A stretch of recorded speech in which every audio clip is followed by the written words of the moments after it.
Hello everyone, today we will talk about how to fix or how to solve the problem of not installed on the application of Slack. We click on settings. In this page you can click on apps, default apps, app settings. On above you can search about Slack.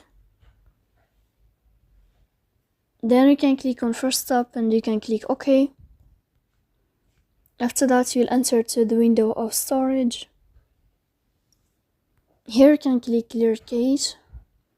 Don't click clear data because that can delete your account. In the end you can turn off your phone and you can turn on your phone again to fix that problem. So please don't forget to support us by like and subscribe. See you next time in another video, and thank you for your attention and you are watching.